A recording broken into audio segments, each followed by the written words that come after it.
Welcome to Architrave Gaming. I'm the Arts Master, Matthias. We're talking about cool ideas or ideas I've had over the last 3 years that apply to tabletop adventure games like D&D, as well as my own tabletop adventure game. Don't throw you around. This is a snippet of the 3 million words I've written over the last 3 years about just random cool. This is mostly just like setting stuff. Of course, it can affect gameplay because a fantastical world is going to affect gameplay somehow if it's good. Anyway, this one is about flags denoting battlefield. Essentially, what if you couldn't just fight battles anywhere you wanted, and there had to be like a designated place for it, right? And maybe this doesn't apply to one-on-one skirmishes or like small parties and whatnot, but like wars, battles, anything more than 50 people or 100 people or something. So you set up flags around a battlefield, and then you can fight in there. And it's impossible because like magic prevents you, like the reality itself, the world won't work. You try to stab someone and they won't bleed outside of it, right? Or maybe there's some evil punishment, like, if you do fight outside this thing, then there's some punishment and you all get struck by lightning, whatever. But what if you had to actually be in a certain place to fight a battle? What if that place didn't move over time?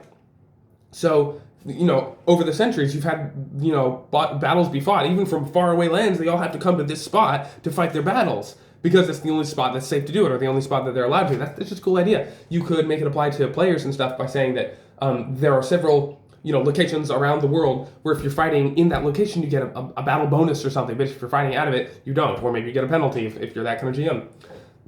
Just a cool idea, like certain locations that are designed for you to fight in, instead of every location being the exact same, right? That's one way to make the world fantastical, is to put restrictions in various places and bonuses in other places and make them actually think about the world. Oh yeah, this is a fantastical world. We have to go to, War Mountain and Battle River in order to get these benefits. And maybe each location gives you a different benefit. If you go fight on the mountain, then everyone, can jump and fly and whatnot. And if you go fight at the river, then, people can turn invisible because it's water, something like that. Like different battle effects and whatnot. That's cool. It makes gameplay interesting. It makes them think about it. And it's not just boring. Yeah, then they went and fought on any relatively flat piece of ground they found, just like people in the real world have always done. And that's that. Just boring real world things. Like, no, do something fantastical. Give them something cool. All right. Next, floating through the air like water. Okay, so we all accept it as a perfectly normal thing that one person can jump in the water and sink to the bottom and drown. And we're like, yeah, of course it's water. You can't breathe water. And someone else can jump on the water and lie on their back and float. And we're like, yeah, that's entirely normal. They know how to do that. It's like, hold on, we know how to just float. Like, that looks like flying. Yeah, you can't fly in the air, but you can fly anywhere in the water. Like, that's pretty cool, right? Why can't we do that with the air? What if you had a fantasy world where, yeah, you could jump off a cliff and die? It's like, oh yeah, that makes sense. You fell off a cliff. But someone else, by breathing right, how you have to breathe a certain way and lie on your back and then you can float in the water. What if you had to breathe a certain way and hold one nostril closed and flap your arms? Like, what if you had to do a certain thing and then you can just float on the air and you didn't fall? What if you could get really good at it, like an Olympic swimmer, and you could actually fly around? What if that was something that anyone and everyone had access to? And just like not everyone learns to swim, not everyone learns to do that, right? And, you can't swim if you're wearing heavy armor, so you can't swim if you're, doing that. And maybe it's only certain races that can do this. And, if you're a dwarf and you're made of stone, you can't do it at all. Like, sure. But, that's just a cool idea. What if you can just kind of like float on the air and that's just a normal thing in the world, just like swimming? That makes the world fantastic. It's not just a boring world anymore. Now it's a fantastic world. Anyway, here's one that has to do with association magic. Hearing new things when you cover your ears with things. So, how we all say, oh yeah, you grab a seashell and you put it to your ear and you can hear the ocean, right? Well, you're actually just hearing like your own breath and whatnot. But yeah, you hear different things when you put something to your ear. What if you put your own hands over your ear, or you plug your ears, or you put a shield next to your ear, or a goblet or something, and you heard different things? What if you're in a dungeon and you want to hear voices, right? You think that there's some goblins behind the door, right? So you take out a leather sack, because in this world, when you put a leather sack over your ear, it amplifies all the voices around, right? What if that's just a thing? Oh yeah, okay, I can hear their voices. They're in the other room. I can hear them now because I'm listening. It's with the sack. It's not that there's like a portal and you're listening in that room. It's not like that. It's just that when you put a certain thing on your ear, you can then hear certain things. It can either amplify in the environment, or yes, you can spy on something, like you put the shell to your ear and you can hear the ocean, you're spying on the ocean, right? It can be a long distance thing, or it can be a short distance, or it can be anything, right? But like, that's a cool idea. Let's apply that to more things. Let's make the world fantastical. I think to make a truly fantastic world, you have to replace the mundane with the fantastic. You have to take all those normal little boring things we have in the real world and make them fun, make them fantastical, make them magical. Like, I want to enter a world where it's magical. And it's like, yeah, by the way, you can, put your hand on your ear and you can hear all the heartbeats within 100 feet. It's like, players are going to be doing that all the time. Like, that's cool. I can hear all the heartbeats. Like, yeah. And maybe that only works in one region. It only works in Westia and not in Eastia. Cool. It doesn't have to be something that's game-breaking all the time. You can say it only works in winter, or it only works in summer, or it doesn't work this year because I say so, because it would, like, GM, you have full control over this. You can say it's this random magical effect that no one knows when it starts, or why it starts, or why it stops, but I can just tell you that it's here or it's not whenever I want, right? You can make it work for you. Anyway, I think that's just like, it's a cool idea. Replace the mundane with something fantastic.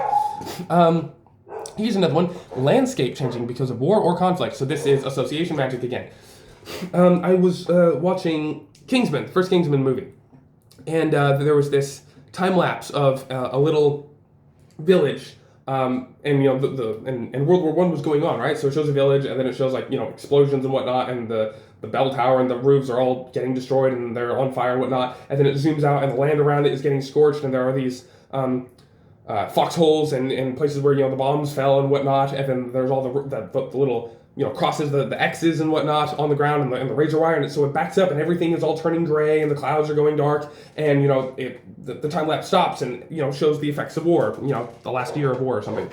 And I thought, that's cool.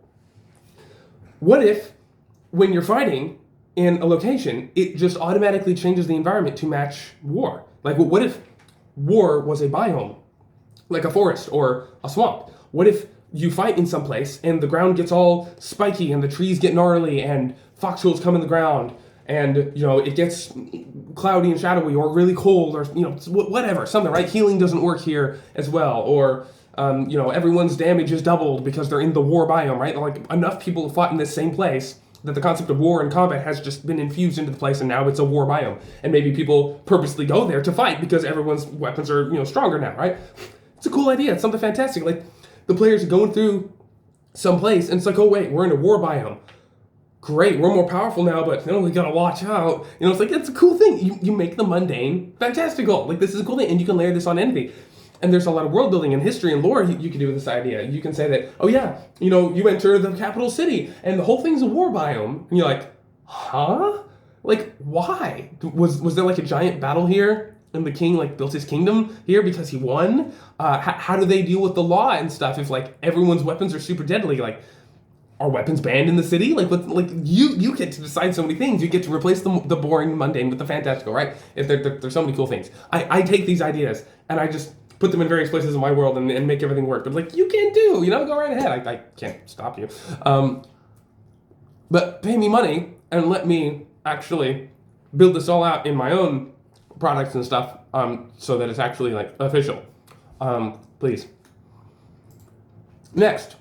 I just almost threw my mouse.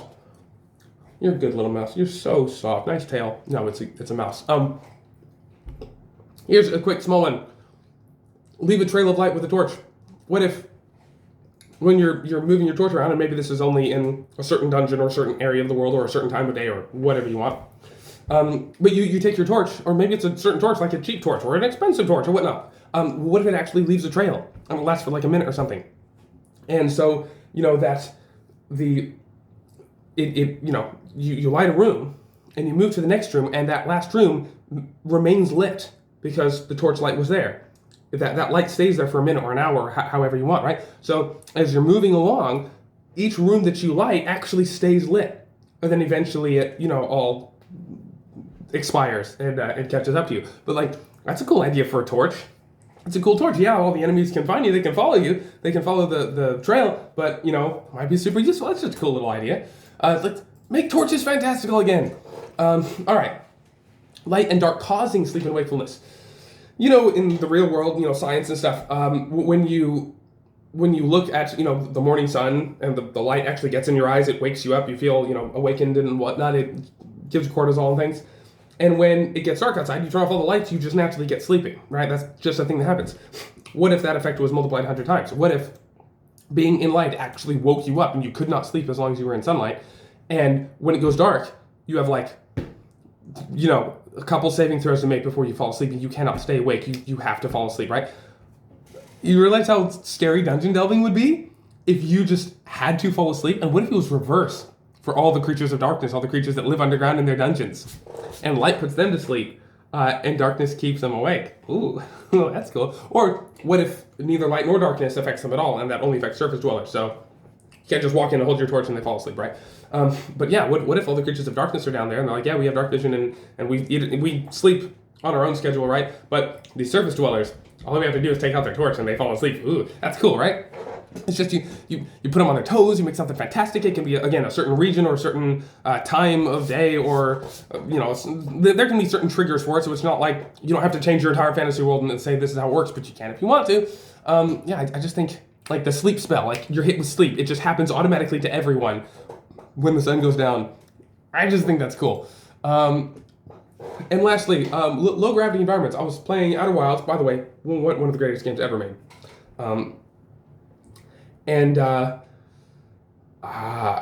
Right. So at one part you're walking along in a forest, and you use you're an astronaut and you have a suit with a jetpack, right? So I jetpacked up into some trees, and then it was like zero gravity at the top of the trees. It was like, that's cool. And then you jetpack down, and then gravity hits you again. So yeah, that's cool.